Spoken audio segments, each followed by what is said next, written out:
Tuhan Yesus Kristus. Apa kabarnya hari ini? Kita bersyukur kepada Tuhan kalau pada hari ini kita terus diberikan kesempatan oleh Tuhan untuk bisa beribadah online bersama-sama di dalam persekutuan doa pada malam hari ini. Kita percaya, kita yakin dalam segala keadaan apapun kita tetap berdoa kepada Tuhan. Mari kita persiapkan hati kita akan masuk di dalam saat ini.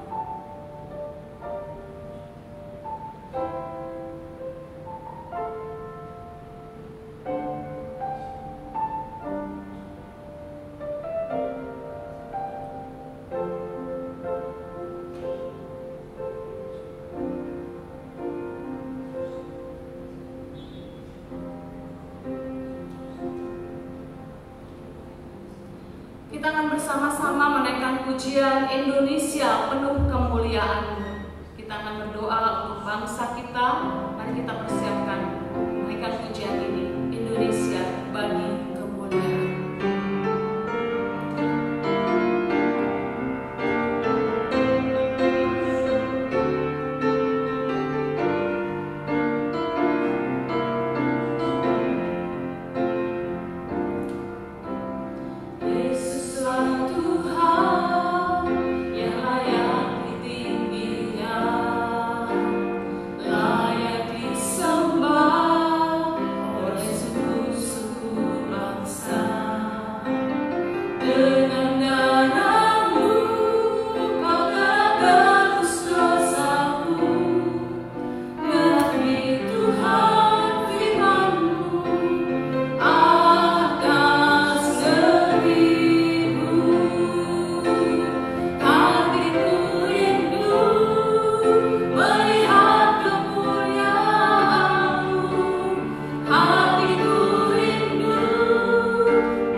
Presiden Jokowi di dalam menentukan kebijakan yang tepat untuk menangani wabah COVID-19 ini, menerapkan kebijakan pembatasan sosial berskala besar dan darurat sipil sesuai dengan Perpu nomor 23 tahun kita berdoa agar Tuhan memimpin Presiden Jokowi dan jajaran di bawahnya, Polri juga untuk dapat menerapkan peraturan ini kepada masyarakat, sehingga masyarakat dapat mematuhinya dan dapat melaksanakannya dengan baik. Mari kita berdoa. Bapa di surga, pada malam hari ini ya Tuhan, kami datang bersama-sama dengan umat-Mu ya Tuhan. Kami menyerahkan bangsa kami ke dalam tangan Tuhan, di dalam segala permasalahan yang terjadi pada saat ini ya Tuhan. Kiranya Tuhan berikan hikmat kepada Presiden kami, Pak Jokowi, di dalam menerapkan kebijakan-kebijakan, terutama untuk kebijakan mengenai pembatasan sosial berskala besar dan darurat sipil. Kiranya Tuhan menolong agar kebijakan ini dapat dipatuhi oleh semua masyarakat di Indonesia dan dapat disosialisasikan dengan baik supaya masyarakat dapat mengerti, untuk juga Polri yang menerapkan hal ini kepada masyarakat ketika mereka melakukan tugas mereka, masyarakat dapat mematuhinya dengan baik. Terima kasih Tuhan. Biarlah dengan penerapan ini masyarakat juga bisa lebih teratur lagi untuk tetap tinggal di rumah. Terima kasih Tuhan. Di dalam nama Tuhan Yesus kami berdoa. Amin. Yang kedua, mari kita doakan untuk sekitar 33.500 TKI di luar negeri yang akan pulang ke Indonesia. Kiranya Tuhan menyertai para petugas di lapangan agar benar-benar menerapkan dengan ketat protokol kesehatan sesuai dengan standar yang tepat, baik di bandara, di pelabuhan, maupun di pos lintas batas, untuk memastikan kesehatan para WNI yang pulang ke Indonesia. Mari kita berdoa. Bapa di surga, ada sekitar 33.000 lebih TKI di luar negeri yang akan pulang dari 85 negara ke Indonesia. Kiranya Tuhan menyertai untuk pemulangan ini ya Bapak, terutama untuk para petugas di lapangan, agar benar-benar dapat menerapkan protokol kesehatan sesuai dengan standar yang tepat, baik itu di bandara, di pelabuhan, maupun pos lintas batas, untuk memastikan kesehatan para WNI. Mereka juga dapat pulang dalam keadaan yang sehat, dan Tuhan menyertai dan melindungi sepanjang mereka selama dalam perjalanan mereka. Terima kasih ya Tuhan. Di dalam nama Tuhan Yesus Kristus kami berdoa. Amin. Kita doakan untuk anggaran pemerintah untuk stabilitas perekonomian di masa pandemi COVID-19 ini sebesar 405,1 triliun, agar anggaran ini benar-benar digunakan dengan efisien dan efektif serta tepat sasaran. Doakan juga untuk pihak swasta dan juga membantu pemerintah untuk pengadaan kebutuhan alat-alat kesehatan di rumah sakit dan juga di daerah-daerah lainnya. Mari kita berdoa. Ya Tuhan, saat ini kami mau berdoa ya Bapa untuk anggaran pemerintah yang menganggarkan untuk stabilitas perekonomian di Indonesia selama masa pandemi COVID-19 ini sebesar 405,1 triliun kebutuhan dana yang dianggarkan ya Tuhan. Biarlah anggaran ini benar-benar dapat digunakan secara efisien dan efektif dan tepat sasaran. Tuhan menolong untuk pemerintahan kami ya Tuhan, dari atas sampai kepada pemerintahan di bawah. Kiranya semua ini dapat terrealisasikan dengan baik. Bahkan untuk pihak-pihak swasta yang membantu pemerintah untuk pengadaan APD, untuk pengadaan alat-alat kesehatan lainnya, untuk membantu pemerintah. Kiranya Tuhan menyertai dan memimpin untuk pihak swasta di dalam membantu pemerintah. Terima kasih Tuhan. Di dalam nama Tuhan Yesus Kristus kami berdoa. Amin. Dan kita juga doakan untuk para pasien COVID-19, mereka tetap diberikan semangat dan kekuatan di dalam menjalani pengobatan mereka. Kita doakan mereka diberikan kekuatan dan kesembuhan. Kita doakan untuk para dokter, tim medis yang mengobati para pasien, dan Tuhan juga melindungi mereka dengan kuasa-Nya, dan juga untuk kebutuhan alat-alat kesehatan di daerah-daerah semua dapat tercukupi dengan baik. Mari kita berdoa. Ya Tuhan, saat ini kami juga mau berdoa ya Bapa untuk pasien COVID-19. Kiranya Tuhan juga menolong mereka, menyertai mereka, memberikan semangat dan kekuatan kepada mereka untuk menjalani pengobatan mereka dengan baik ya Tuhan. Memberikan juga support bagi para dokter, tim medis yang mengobati para pasien. Tuhan kiranya menolong dan melindungi mereka dengan kuasa-Mu ya Tuhan. Kami berdoa biar kiranya Tuhan juga menolong untuk daerah-daerah yang masih membutuhkan alat-alat kesehatan di rumah sakit di daerah-daerah. Tuhan juga menolong dan menyertai ya Bapak, sehingga para dokter dan tim medis juga terlindungi dari segala wabah-wabah ini ya Tuhan. Terima kasih ya Tuhan. Di dalam nama Tuhan Yesus Kristus kami berdoa. Amin. Bapak Ibu, sebelum kita lanjutkan dalam pokok doa selanjutnya, mari kita akan bersama-sama menaikkan satu pujian. Serahkanlah kuatirmu kepada Tuhan. Kita percaya dalam segala keadaan kita mau berserah kepada Tuhan. Kita tetap bersemangat, kita tetap memuji Tuhan, memuliakan Tuhan.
Mazmur 126 ayat yang pertama sampai yang ke-6. Mazmur 126 yang pertama sampai yang ke-6 tentang pengharapan di tengah-tengah penderitaan.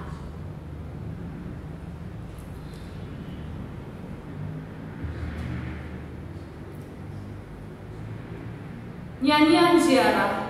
Ketika Tuhan memulihkan keadaan Sion, keadaan kita seperti orang-orang yang bermimpi. Pada waktu itu, mulut kita penuh dengan tertawa dan lidah kita dengan sorak-sorai. Pada waktu itu, berkatalah orang di antara bangsa-bangsa, Tuhan telah melakukan perkara besar kepada orang-orang ini. Tuhan telah melakukan perkara besar kepada kita, maka kita bersuka cita. Pulihkanlah keadaan kami ya Tuhan, seperti memulihkan batang air kering di tanah Negeb. Orang-orang yang menabur dengan mencucurkan air mata akan menuai dengan sorak-sorai. Orang yang berjalan maju dengan menangis sambil menabur benih pasti pulang dengan sorak-sorai sambil membawa berkas-berkasnya. Demikian firman Tuhan. Biar firman Tuhan ini boleh meneguhkan iman kita di dalam pergumulan kita. Mari kita akan berdoa bersama-sama untuk gereja kita. Yang pertama, mari kita akan doakan untuk ibadah Jumat Agung dan Paskah yang akan kita adakan pada hari Jumat dan Minggu ini. Kita berdoa untuk seluruh jemaat, kita semua dapat mempersiapkan hati kita untuk merayakan Jumat Agung ini, mengingat kembali akan penderitaan Yesus Kristus, pengorbanan Kristus di atas kayu salib untuk menebus dosa kita. Dalam segala keadaan, kita tetap beribadah kepada Tuhan. Kita tetap setia kepada Tuhan. Mari kita berdoa. Bapa di surga, saat ini kami mau berdoa ya Tuhan untuk ibadah Jumat Agung dan Paskah yang akan kami adakan pada hari Jumat dan Minggu ini. Tuhan, Engkau menyertai dan menolong umat-Mu ya Bapa, agar kami semua dapat mempersiapkan hati kami untuk merayakan Jumat Agung dan Paskah. Walaupun tahun ini Jumat Agung dan Paskah tidak kami rayakan di dalam gereja, tapi kami bisa merayakan Jumat Agung dan Paskah ini bersama dengan keluarga kami di rumah, dan kami bisa lebih menghayati lagi akan makna pengorbanan Kristus di atas kayu salib, mati menebus dosa kami. Tuhan berkati setiap para pelayan, hamba-hamba Tuhan yang akan melayani di dalam ibadah online Jumat Agung dan Paskah nanti. Biarlah semua persiapan mereka Engkau yang memimpin dan menyertai. Terima kasih Tuhan. Di dalam nama Tuhan Yesus kami berdoa. Amin. Kita doakan untuk semua jemaat GKJ Sunter dan juga seluruh jemaat Gereja Kristen Jakarta, semua cabang dan pospedi pada umumnya. Kita doakan kiranya Tuhan senantiasa melindungi dan menyertai kita semua dalam segala keadaan, di dalam kondisi saat ini, di dalam pergumulan usaha, di dalam pekerjaan yang harus bekerja di rumah, anak-anak yang harus sekolah di rumah. Kiranya Tuhan menolong jemaat dan kita semua diberikan kekuatan dan kesehatan. Mari kita berdoa. Bapa di surga, saat ini kami berdoa untuk jemaat GKJ Sunter dan juga untuk semua jemaat GKJ di cabang-cabang dan pospedi. Tuhan menyertai kami semua ya Bapa, di tengah-tengah kondisi saat ini ya Tuhan, ketika kami harus berada di rumah saja, Tuhan kiranya menolong dan melindungi kami semua dengan kuasa-Mu. Kami yang harus bekerja di rumah, kami juga yang harus sekolah di rumah, anak-anak yang mengikuti pelajaran-pelajaran mata kuliah di rumah. Kiranya Tuhan menolong, memberikan hikmat dan kemampuan bagi anak-anak kami untuk dapat menyelesaikan tugas-tugas mereka dengan baik. Tuhan juga melindungi kami semua, diberikan kekuatan dan kesehatan. Kami dapat menjaga kesehatan dengan baik di dalam rumah kami ya Bapa. Terima kasih ya Tuhan. Di dalam nama Tuhan Yesus kami berdoa. Amin. Mari kita juga doakan untuk hamba-hamba Tuhan GKJ, untuk pengurus DPJ, untuk para pelayan yang terus memberikan pelayanannya melalui pelayanan motivasi kepada jemaat melalui telepon, melalui WA, dan juga melalui ibadah online yang ada. Kita berdoa untuk hamba-hamba Tuhan diberikan kesehatan dan kekuatan untuk dapat terus memotivasi jemaat tetap kuat dalam kondisi saat ini. Mari kita berdoa. Tuhan Yesus, saat ini kami juga berdoa untuk semua hamba-hamba Tuhan di Gereja Kristen Jakarta, baik di GKJ Sunter maupun juga di seluruh GKJ. Kami berdoa kiranya Tuhan menyertai setiap hamba-hamba Tuhan dalam pergumulan untuk mendoakan jemaat, untuk terus memberikan pelayanan kepada jemaat melalui ibadah-ibadah online dan juga melalui pastoral, melalui telepon ataupun WhatsApp. Kiranya Tuhan menyertai kami hamba-hamba Tuhan, para pelayan, untuk pengurus BPJ, untuk dapat terus melayani Tuhan di dalam kondisi seperti saat ini ya Tuhan. Kami terus memotivasi jemaat untuk tetap kuat, untuk tetap setia kepada Tuhan. Terima kasih ya Bapa. Kami menyerahkan semua hamba Tuhan ke dalam pimpinan Tuhan. Di dalam nama Tuhan Yesus Kristus kami berdoa. Amin. Saudara, sebelum kita lanjutkan berdoa untuk jemaat kita yang sakit, mari kita akan bersama-sama kembali menaikkan satu pujian. Dia hanya sejauh doa.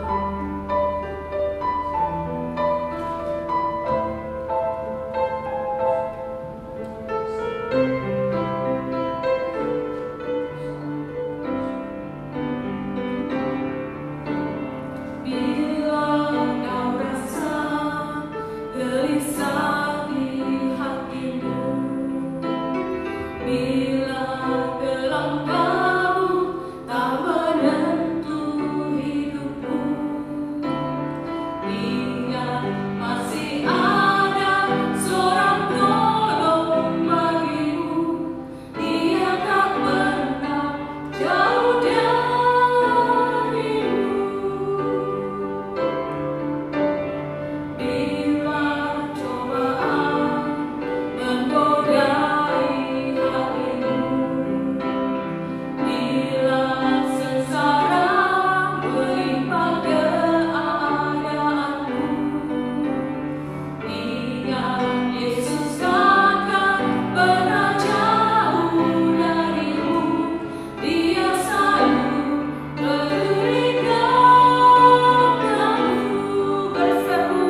Saudara Apin dalam pengobatan yang dilakukan. Mari kita berdoa untuk Ibu Farida dan Saudara Apin. Ya Tuhan, saat ini kami juga berdoa ya Bapak untuk Ibu Farida yang beberapa waktu yang lalu mengalami patah kaki. Kami berdoa untuk pengobatan yang telah dilakukan dan juga untuk pemulihannya saat ini ya Tuhan. Ya sudah kembali ke rumahnya, biarlah Tuhan menolong Ibu Farida untuk dapat terus mengalami pemulihan dan kesembuhan dari Tuhan. Berkati keluarganya dapat mendampingi Ibu Farida. Kami juga berdoa untuk Saudara Apin, anak dari Ibu Swicau yang sakit pada bagian kepala. Kami berdoa kiranya Tuhan menolong untuk anak dari Ibu Swicau ini. Tuhan berikan kekuatan kesembuhan bagi Saudara Apin. Terima kasih Tuhan. Di dalam nama Tuhan Yesus kami berdoa. Amin. Saudara, mari kita bersama-sama untuk doakan untuk jemaat yang cuci darah. Kita berdoa pertama untuk Pak Riki yang menjalani cuci darah selama 3 kali seminggu. Kita doakan untuk Bapak Ganjar Wibowo yang cuci darah 1 kali seminggu, dan juga Bapak Kokincan atau Pak Paulus yang menjalani cuci darah 2 kali seminggu. Kita berdoa biarlah saudara-saudara kita yang menjalani cuci darah ini dapat terus diberikan semangat dalam pengobatan mereka. Tetap percaya Tuhan menolong dan memberikan kesembuhan bagi mereka. Mari kita berdoa. Ya Tuhan, saat ini kami juga berdoa untuk saudara-saudara kami yang cuci darah. Kami berdoa kiranya Tuhan menolong mereka, untuk Pak Riki, Pak Ganjar Wibowo, Pak Kokincan. Kiranya Tuhan menyertai mereka di dalam pengobatan mereka. Mereka terus semangat, mereka dapat menjalani pengobatan ini dengan bersemangat dan dengan setia. Kami berdoa untuk keluarganya dapat terus mendampingi dalam pengobatan ini ya Bapak. Tuhan berikan kekuatan kesehatan bagi mereka semua ya Bapak. Terima kasih ya Tuhan. Di dalam nama Tuhan Yesus kami berdoa. Amin. Dan kita juga doakan untuk adik-adik kita, Jessica Hussein, Albert Gunawan, Desya Gunawan, Andre Chandra. Kiranya Tuhan menyertai mereka di dalam segala pergumulan mereka. Saat ini juga kita berdoa untuk saudara-saudari, semua jemaat yang mungkin kalau saat ini dalam keadaan tidak enak badan atau sakit, ataupun kita ingat ada saudara-saudara kita, keluarga kita yang sedang sakit. Mari kita doakan bersama-sama seluruh jemaat supaya Tuhan menolong, memberikan kekuatan, memberikan kesembuhan bagi saudara-saudara kita yang sakit. Mari kita berdoa. Bapa di surga, saat ini kami juga berdoa ya Tuhan untuk adik-adik kami, Jessica Hussein, Albert Gunawan, Desya Gunawan, Andre Chandra. Kiranya Tuhan menolong mereka di dalam kehidupan mereka, di dalam pergumulan mereka, keluarga mereka. Terus Tuhan memberikan kekuatan dan semangat bagi mereka untuk menjalani kehidupan mereka di dalam pergumulan ini. Kami juga teringat untuk semua saudara-saudara kami, seluruh jemaat di KJ Sunter. Tuhan, jikalau saat ini ada dari mereka yang sakit, Tuhan tolong ya Bapa, dengan kuasa-Mu Tuhan, Tuhan kuatkan dan Tuhan sembuhkan bagi jemaat-jemaat yang sakit, atau mungkin keluarga-keluarga mereka yang sakit. Tuhan jamah, Tuhan pulihkan, Tuhan sembuhkan mereka di dalam nama Tuhan Yesus Kristus. Terima kasih Tuhan. Kami menyerahkan setiap pokok-pokok doa kami ini ke dalam tangan Tuhan. Setiap doa, setiap jemaat yang sakit, untuk semua jemaat GKJ, untuk bangsa dan negara kami. Inilah seluruh doa kami ya Tuhan. Kami serahkan doa kami ini ke dalam tangan Tuhan. Terima kasih Bapa. Terpujilah nama-Mu. Di dalam nama Tuhan Yesus Kristus kami berdoa. Amin. Demikian doa-doa kita Bapak Ibu Saudara. Saat ini kita akan mendengarkan firman Tuhan yang akan disampaikan oleh Pendeta Bobi Mesang. Kami persilakan. Shalom, jemaat yang dikasihi oleh Tuhan Yesus Kristus. Dimanapun kita berada hari ini, saya percaya kita senantiasa dilingkupi oleh kasih setia Allah. Bapak, Ibu, dan saudara-saudara, kalau kita melihat kondisi di negara kita hari ini, tentulah hati kita penuh dengan kecemasan, kegelisahan, bahkan rasa takut yang berkepanjangan. Belum lagi dengan persoalan-persoalan sulit yang semakin berat terjadi di negeri kita. Saudara, bukan saja masalah tentang pandemi COVID-19, tetapi juga masalah-masalah mengenai pekerjaan dan hal-hal yang lain yang sangat serius. Dan ini menyangkut kepada kelanjutan kita di negeri kita ini. Sebagai orang-orang percaya, tentunya kita tahu bahwa kekuatan terbesar yang kita miliki dalam hidup ini adalah doa. Mengapa doa? Karena saudara, doa merupakan sarana yang diberikan Allah kepada umatnya, supaya melaluinya kita bisa berkomunikasi, mengalami perjumpaan dengan Tuhan. Di dalam Matius pasal 6 ayat 9, ketika Yesus mengajarkan kepada murid-muridnya berdoa, ia berkata, Bapa kami yang di surga, dikuduskanlah namamu. Itu artinya ketika kita berdoa, doa-doa kita, permohonan kita ditujukan langsung kepada Allah dan bukan yang lain. Sehingga apa yang tidak mungkin bagi kita, bagi Allah tidak ada yang mustahil. Saudara, itu sebabnya dalam Yakobus pasal 5 ayat 16b berkata, doa orang benar yang bila didoakan dengan sungguh-sungguh sangat besar kuasanya. Malam hari ini dalam persekutuan doa, saya akan mengajak kita semua belajar dari satu bagian firman Allah dengan tema tetaplah berdoa. Mari kita buka Injil Lukas pasal 18 ayat 1 sampai dengan ayatnya yang ke-7. Mari kita lihat bagian ini Bapak Ibu. Lukas 18 ayat 1 sampai dengan 7. Demikian firman Allah. Yesus mengatakan suatu perumpamaan kepada mereka untuk menegaskan bahwa mereka harus selalu berdoa dengan tidak jemu-jemu. Katanya, dalam sebuah kota ada seorang hakim yang tidak takut akan Allah dan tidak menghormati siapapun. Dan di kota itu ada seorang janda yang selalu datang kepada hakim itu dan berkata, belalah aku terhadap lawanku. Beberapa waktu lamanya hakim itu menolak. Tetapi kemudian ia berkata dalam hatinya, walaupun aku tidak takut akan Allah dan tidak menghormati seorang pun, namun karena janda itu menyusahkan aku, baiklah, aku akan membenarkan dia, supaya jangan terus saja ia datang dan akhirnya menyerang aku. Kata Tuhan, camkanlah apa yang dikatakan hakim yang lalim itu. Tidakkah Allah akan membenarkan orang-orang pilihannya yang siang malam berseru kepadanya? Dan adakah yang mengulur-ulur waktu sebelum menolong mereka? Aku berkata kepadamu, ia akan segera membenarkan mereka. Jemaat yang saya kasihi di dalam Tuhan Yesus Kristus, melihat daripada bagian firman Tuhan ini sangat menarik untuk bisa kita mengerti, apalagi dalam situasi kita sekarang ini. Di dalam nats ini, nampaknya Tuhan Yesus sedang memberikan sebuah pengajaran kepada murid-muridnya untuk selalu berdoa dengan tidak jemu-jemunya. Dan kemudian Yesus memberikan sebuah perumpamaan mengenai hakim yang tidak benar. Di dalam ayat 2 dikisahkan saudara-saudara di sana, dikatakan di sebuah kota ada seorang hakim yang tidak takut akan Allah dan tidak menghormati siapapun. Nah, Bapak Ibu dan saudara-saudara, perhatikan bagian ini. Kalau ada orang yang tidak takut akan Allah dan tidak menghormati siapapun, kira-kira orang seperti apa dia? Tentunya orang ini akan sangat sukar untuk digauli, dan tentunya dia akan dijauhi oleh banyak orang.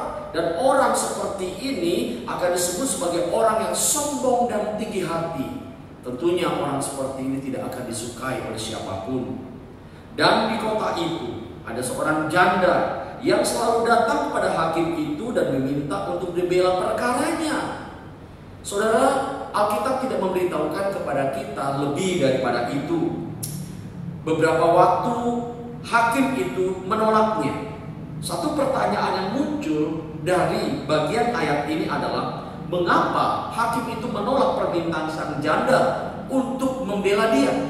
Nah, saudara, hanya sebuah asumsi saja, karena janda itu mungkin tidak mampu memberikan sesuatu sebagai upah dari apa yang diminta kepada hakim untuk membelanya, atau janda itu tidak punya uang untuk membayar hakim tersebut. Itulah sebabnya maka sang hakim menolak untuk membela hak janda itu. Namun di dalam waktu yang berikutnya, Alkitab berkata, hakim itu berpikir di dalam hatinya. Dia katakan, walaupun aku tidak takut akan Allah dan tidak menghormati siapapun, namun karena janda ini selalu menyusahkan aku, baiklah aku akan membenarkan dia, supaya jangan terus saja ia datang dan akhirnya menyerang aku. Bapak, Ibu, dan saudara-saudara, nampaknya hakim yang lalim ini, yang tidak takut kepada Allah dan kepada siapapun, dikatakan ia diresahkan oleh perbuatan sang janda. Apa kira-kira Bapak Ibu yang dilakukan oleh janda ini sehingga begitu membuat hakim itu gelisah menghadapinya? Mungkin saja ketika janda itu mengetahui bahwa perkaranya tidak mau dibela oleh hakim ini, ia mendatangi atau mengunjungi hakim itu di rumahnya terus-menerus. Mungkin pagi hari sebelum hakim itu pergi bekerja, ia lihat janda itu sudah ada. Ketika ia pulang kantor, janda itu sudah ada di rumahnya, dan dia memohonkan lagi. Ketika ia bangun tidur sore, janda pun sudah ada di sana. Sebelum ia makan malam, janda pun sudah ada di sana, dan selalu meminta permohonan sang hakim. Dan itu bukan dilakukan 1-2 hari saja, mungkin terus-menerus sampai sang hakim merasa bahwa dirinya tidak nyaman. Dan itu yang dikatakan janda itu menyusahkan aku. Kalau begitu baiklah, supaya aku tidak disusahkan oleh janda ini, maka aku akan membela perkaranya. Perhatikan Bapak Ibu, apa yang dikatakan oleh Tuhan Yesus pada bagian ini. Tuhan Yesus berkata, camkanlah apa yang dikatakan hakim yang lalim itu. Tidakkah Allah juga akan membenarkan orang-orang pilihannya yang siang malam berseru kepadanya di dalam doa? Wow, ayat ini sangat luar biasa. Di dalam perumpamaan ini, Bapak Ibu, Tuhan Yesus sedang mengajar murid-muridnya untuk memiliki ketekunan di dalam doa seperti yang dimiliki oleh janda tersebut. Tentunya ketekunan di dalam doa sebagai murid-murid Tuhan yang dimaksudkan di sini adalah sebuah alasan yang lebih mulia daripada hanya sekedar merepotkan orang seperti janda tersebut. Allah memang bukan hakim yang lalim, tetapi Allah adalah raja atau hakim yang adil dan bijaksana. Tentu ia tidak akan membiarkan anak-anaknya di dalam pergumulan yang berat, di dalam situasi yang sangat mengerikan ini terjadi. Tetapi Allah akan mendengarkan doanya, bahkan menyelesaikan pergumulan mereka menurut cara Allah. Jemaat yang saya kasihi di dalam Tuhan Yesus Kristus, siapakah yang dimaksudkan dengan orang-orang pilihan itu? Nah, saudara, orang-orang pilihan yang dimaksudkan di sini adalah mereka yang memiliki iman di dalam Tuhan Yesus. Jadi orang-orang pilihan itu adalah saudara dan saya. Karena kita telah dibenarkan di dalam iman kepada Kristus, kita memiliki hak yang sama untuk datang kepada Allah, untuk dibenarkan, untuk ditolong oleh Tuhan. Apa yang kita lakukan hari ini? Tuhan meminta supaya kita datang kepadanya terus-menerus di dalam doa. Saudara-saudara, kita adalah umat-umat pilihan. Marilah tetap bertekun di dalam doa. Saudara, kita tahu saat ini bahwa kejadian COVID-19 di negeri kita, dengan upaya yang dilakukan oleh pemerintah dengan begitu gigihnya untuk melawan penularan COVID-19 ini, pemerintah telah menerapkan cara seperti stay at home, social distancing, dan juga kita harus menjaga jarak dalam pergaulan, selalu hidup sehat, ya, memakai masker dan yang lainnya. Hal ini memang sungguh sangat baik untuk mencegah atau memutuskan rantai daripada COVID-19. Namun di balik semua itu, mengenai kondisi yang terjadi di negeri kita justru sedang membuat perekonomian yang tidak stabil. Saudara, kesusahan dan kesulitan hidup mulai terjadi. Di dampaknya terhadap pekerjaan, ada perusahaan yang tutup, bahkan memberhentikan karyawan-karyawan mereka. Pedagang-pedagang kecil tidak lagi bisa berjualan karena tidak ada orang yang membeli, dan toko menjadi sepi, rumah makan menjadi sepi, dan sebagainya. Ini memberikan sebuah pertanda kepada kita begitu beratnya kita dalam situasi hari ini. Tetapi sebagai orang-orang percaya, Tuhan ingin agar ketika kita melihat keadaan yang seperti ini, jangan berfokus kepada masalah, tetapi baiklah kita berfokus kepada Allah sebagai sumber pertolongan itu. Bapak, Ibu, dan saudara-saudara, tidak putus kita harus selalu bermohon kepada Allah. Saya mau katakan dalam situasi seperti ini, jangan bingung ataupun panik. Tetaplah kita bertekun di dalam doa seperti yang diajarkan oleh Yesus malam hari ini kepada kita semua. Saudara, dalam kondisi dunia kita, bukan saja hari ini, tempo yang lalu ada 9 pandemi yang mematikan yang pernah terjadi di dunia kita selain daripada corona atau COVID-19, seperti HIV, AIDS, flu burung, flu Asia, kolera, Rusia, Black Death atau kematian hitam yang terjadi 1346 sampai dengan 1356 yang memakan 25 juta jiwa di Eropa Timur, Asia, dan Afrika. Kematian terjadi di mana-mana.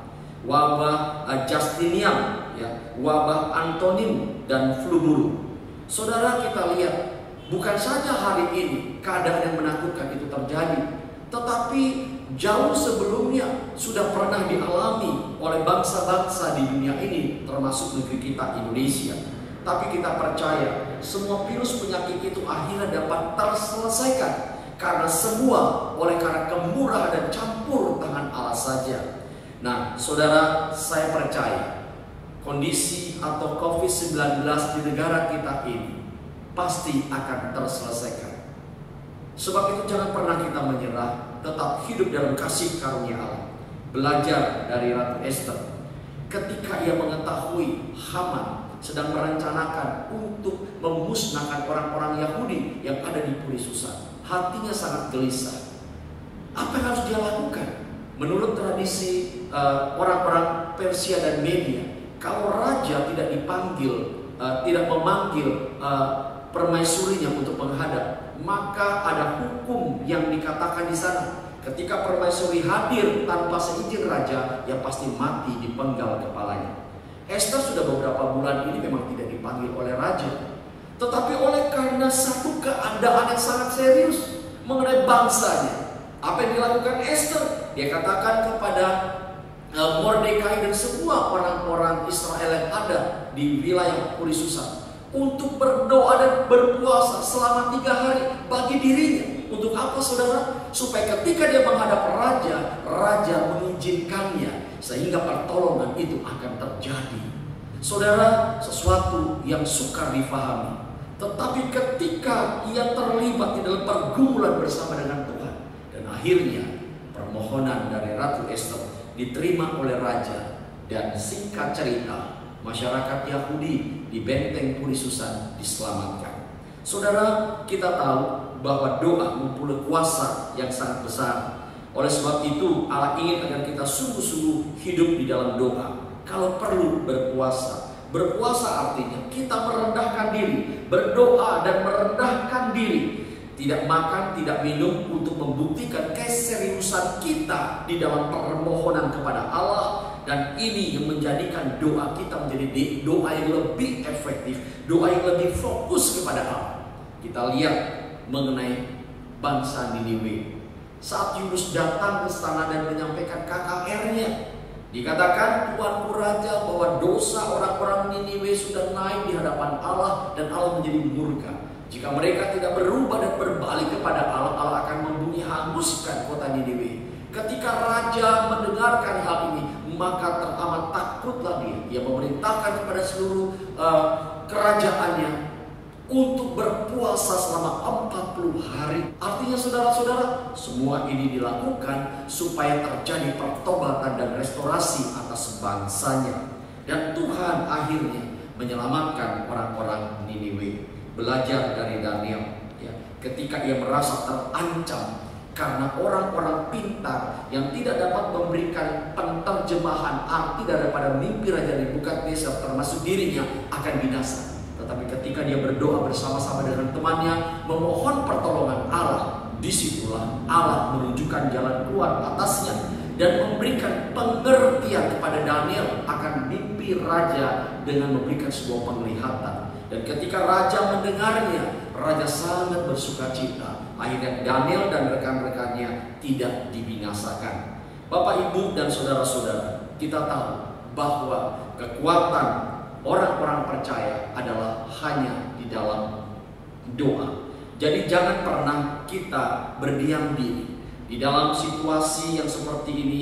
Baiklah masing-masing kita menyandarkan sepenuhnya harapan kita kepada Allah. Secara positif kita bisa melihat, saudara-saudara, melalui kejadian yang terjadi di negara kita hari ini telah memberikan banyak perubahan di dalam kehidupan kita sebagai umat Tuhan. Anak-anak Tuhan mulai lebih fokus mendekatkan diri kepada Allah. Mungkin pada situasi yang lalu sebelum kejadian ini kita tidak bersungguh-sungguh kepada Allah. Banyak yang masih bermain-main, tidak serius kepada Allah. Tapi biarlah melalui kejadian ini Tuhan ingin mengubah kehidupan kita supaya bisa lebih dekat lagi kepada Allah dan menggantungkan seluruh harapan kita kepada Tuhan. Dan akhirnya apa yang menjadi keinginan kita, apa yang menjadi kerinduan kita bisa terjawab seturut dengan rencana dan kasih karunia Tuhan. Bapak, Ibu, dan saudara-saudara, ada sebuah cerita. Suatu hari ada seorang pengembara yang berjalan melintasi sebuah gereja di sebuah desa di tepi sungai. Ia merasa heran melihat ada sekelompok roh-roh jahat sedang tidur-tiduran di atap gereja. Ketika ia melanjutkan perjalanannya lagi, ia melihat di sebuah rumah di mana ada satu keluarga yang sedang berdoa, meninggikan Tuhan, memuji Allah dan menyembah Allah. Dan dia lihat di situ roh-roh jahat sedang berjaga-jaga dan berusaha menyerang orang-orang tersebut yang ada di dalam rumah itu. Saudara, melihat pemandangan ini, ya, sang pengembara tidak dapat menahan perasaan itu. Maka ia menghampiri sekelompok roh jahat itu dan bertanya kepada pimpinannya. Dia katakan, "Mengapa? Tadi aku melihat ada roh jahat yang tidur-tiduran di atap gereja. Sedangkan di sini hanya sebuah rumah biasa, bukan gereja. Tetapi mengapa roh jahat itu begitu antusias, aktif, dan begitu beringas?" Pemimpin roh jahat itu dengan senyum berkata, "Tidakkah engkau tahu, di gereja tadi yang engkau lihat, umatnya tidak berdoa dengan sungguh-sungguh. Terhadap umat seperti ini, roh jahat santai-santai saja untuk menghadapinya. Tetapi di rumah ini, semua anggotanya sedang berdoa dengan tekun. Ini merupakan ancaman yang sangat serius bagi kerajaan setan. Roh jahat harus aktif untuk melemahkan kerohanian orang-orang tersebut, sebab mereka punya kuasa yang jauh lebih besar dari semua umat yang tidak berdoa." Bapak, Ibu, dan saudara-saudara, melalui cerita ini Tuhan ingin mengingatkan kepada kita sekali lagi bahwa doa merupakan hal yang sangat luar biasa dan jangan pernah kita mengabaikannya. Saudara, tetaplah di rumah dan selalu berdoa. Tuhan memberkati kita semua. Mari kita berdoa. Terima kasih Tuhan Yesus. Kami tahu bahwa Engkau mengasihi kami. Biarlah kekuatan kuasa-Mu melalui firman-Mu ini menolong kami sekali lagi. Kuatkan iman kami. Berdoa buat semua pergumulan-pergumulan jemaat, apapun yang sedang mereka hadapi, Tuhan teguhkan iman mereka. Dalam situasi seperti ini kami boleh berbagi, saling menguatkan di dalam Allah, dan melaluinya Tuhan dipermuliakan. Kami sadar Tuhan bahwa Engkau adalah Tuhan yang luar biasa. Kami membutuhkan Engkau dalam seluruh hidup ini. Kami berdoa buat setiap usaha-usaha jemaat, Tuhan Engkau berkati. Kami berdoa buat rumah tangga jemaat, Engkau juga berkati. Engkau juga pertumbuhkan iman mereka, pelayanan mereka. Bahkan kami yang sampai hari ini masih belum bisa berjumpa tatap muka di dalam bangku gereja, kami dalam ibadah-ibadah online selalu kami lakukan. Ya Tuhan, kuatkan kami, dan kami percaya kebenaran firman Tuhan yang disampaikan malam hari ini sungguh menguatkan kehidupan kami semua, agar kebergantungan kami tetap nyata di dalam Allah, hanya di dalam doa kepada Tuhan Yesus Kristus. Terima kasih Tuhan. Angkat segala rasa takut dan kegelisahan kami. Kami menyandarkan harapan kami sepenuhnya hanya kepada Engkau Yesus. Terima kasih. Terima kasih. Demi nama Tuhan Yesus Kristus Allah yang hidup, kami sudah berdoa. Amin. Bapak Ibu, mari kita berdiri, kita akan akhiri persekutuan doa malam hari ini dengan menaikkan pujian Bapa. Terima kasih. Bapa, terima kasih. Bapa, terima kasih. Bapa di dalam surga, puji terima kasih.